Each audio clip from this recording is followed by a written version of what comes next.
electricity, water and transportation. The youth of Central River Region cultivated rice on a 7-hectare land in Sapo. Officials described the move as a worthy cause and at the same time hailed President Jammeh for calling on Gambians to go back to the land. Both in Juroba Kunda and Chairman Agricultural Training Centers, the Agriculture Minister challenged the staff to judiciously utilize the resources and as well act on time to avert lateness in cultivation. The youth farm in Kundam is multipurpose in character, as the youth in the region start utilizing it for both the cultivation of cash crops such as corn and beans, and at the same time for bread-making venture to equally generate income for their livelihood. The minister and delegation also joined in the planting of over 300 mahogany trees at Chairman Agriculture Training and Seed Multiplication Center. Yasin Khan of WAB was part of the delegation and she gave her impression of the tour. For me, it's quite impressive. I think farmers have really, or Gambians have really worked on very hard to respond to the call of the president regarding the battery land call. It's quite impressive. We've seen women vigorously and actively involved in rice production. We've seen men visit some of the innovation platform fields, like in Mamfana, in Jim Farmer Juice Village. You know, it's quite in Kerjarga. Everything is quite impressive. It's like farmers got the seeds on time, they got the fertilizer on time, and they've also got technical advice from the Department of Agriculture. Research and agriculture have definitely supported the farmers, and it's very, very pleasing and quite impressive. It's been hectic, but it's been very, very informative and very educative. Today we can reliably assess the 2013 cropping season as far as crop production is concerned. The season has been very good so far. The rains came late, and the only problem I foresaw at the time was late planting. As you know, most crops should be planted before the 15th of July. And this year, by the 15th of July, the rains had not fully established. But I am so impressed with what I have seen so far in the sense that the crops have really picked up. About the issue of pricing the farm produce such as groundnut, Mr. Owen has this to say. Formerly, we had a problem with marketing our agricultural produce. Today, market is the least of our worries because whatever a farmer can produce can be sold. The problem is the marketing channel. Now, taking for example groundnuts, the Gambia depends on the export of groundnuts to earn foreign exchange. Last year, for example, the commercial crop was put at about 80,000 metric tons. Now, when GGC reported what they bought, it was less than 30,000 tons. Because a lot of the ground, it was all marketed, but it didn't go through the formal system. Now, farmers are seeing the prices being offered by the government sector or the government-supported institutions like GGC is not as attractive as what what we call them flight-by-night purchasers will pay. And as the chief mentioned, we'll look at that together with the Minister of Finance and the Minister of Trade. However, one way to really ensure food security is to put the philosophy of President Jammeh's "eat what we grow and grow what we eat" into practice. When properly implemented, the drive to ensure food self-sufficiency in the country will solely be on a more stronger footing. Buba SMCC, GRTS.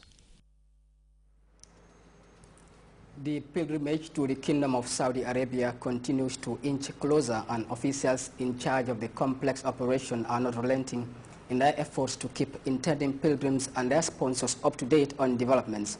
Our farmer Kanye sat down with Gambia International Airlines Commercial Director Lamin Cham for an interview on new developments, and here is an excerpt.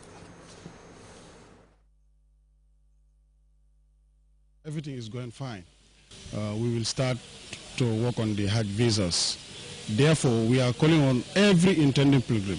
If you honestly want to go and perform Hajj this year by the 7th of September, next month, all the passports for all the intending pilgrims should be intact with GIA, because we have already started punching passport details into the Saudi Hajj visa website. So meaning that we want to punch all the passports before the officials arrive here. So we are urging and advising all the intending pilgrims to submit their passports and medical documents to GIA by the 7th of September. That same day, we are inviting all the intending pilgrims to a very important sensitization meeting at the Paradise Suites Hotel, at 9 a.m. Important matters relating to Hajj would be discussed. Religious issues relating to Hajj would be discussed. So intending pilgrims who are in the provinces, we are calling on them to come to the combos, to the urban areas by the 6th of September, so that by the 7th of September, everybody will assemble at the Paradise Suites Hotel for this very important meeting. On Sunday, that is the 8th of September, all the intending pilgrims should gather at the buffer zone at Talinding for the usual practical simulation of the Hajj. We wanted to put the pilgrims to a test. If you perform something by doing it, you know it better, so that when they get to Saudi, they'll be able to perform better. GIA Commercial Director Lamin Cham discussing the 2013 Hajj operation. Practitioners from the print and electronic media recently gathered for a day-long briefing on iodine deficiency disorders.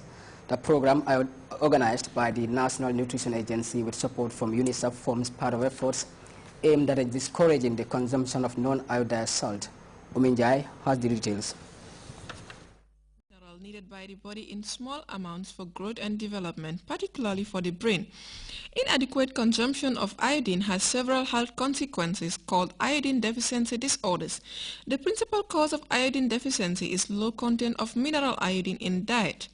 NANA, the agency mandated with the control of food and nutrition in the country, saw the need to raise public awareness of the use of iodine. The agency this time around gathered members of the Association of Health Journalists at its premises to sensitize them on iodine deficiency disorders. Participants were urged to relate the lessons learned from this meeting to the rest of the public. Iodine is very important for the growth and development, particularly of the brain. We know when children are born, their brains have developed to almost about 50% or 60%. The extra percentage that is developed occur outside the mother's womb, and iodine play a key role in developing that brain. If the child lacks iodine, or if the mother lacks iodine, the likelihood of delivering a baby of low birth weight is very great. The Gambia falls within the regions where iodine deficiency disorders are serious medical and social problems. However, salt iodization is an ideal vehicle for the addition of micronutrients, given that the entire population consumes salt. A person that is lacking in iodine can have a drop in his IQ for 10 to 15 IQ points, which is a very serious implication, because it makes that person's educational career or performance reduced.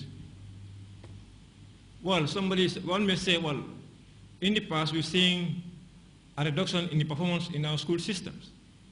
Could this be an implication of iodine deficiency in the country? It's a question that one can ponder over. According to the Acting Deputy Executive Director of NANA, several measures are being taken towards combating iodine deficiency disorders in the country. One of those strategies is to increase our local production of salt, as well as the quality of the salt that we produce in the country. In this country, we consume almost 80,000 tons of salt annually. This is both for human and animal consumption. However, we only produce 10% of that, or less than 10% of what we consume in the country. But there is huge potential for us to increase that 10% to about 30 or 40%. Iodine deficiency disorders have many other consequences. Among them are reproductive failures, child mortality, growth retardation, goiter, deformities, and scrating. According to health officials, to eliminate iodine deficiency disorders, 90% of households in the Gambia should consume adequately iodized salt. with journalists at the force of news dissemination, vital messages that resonated within the four corners of this Nana Hall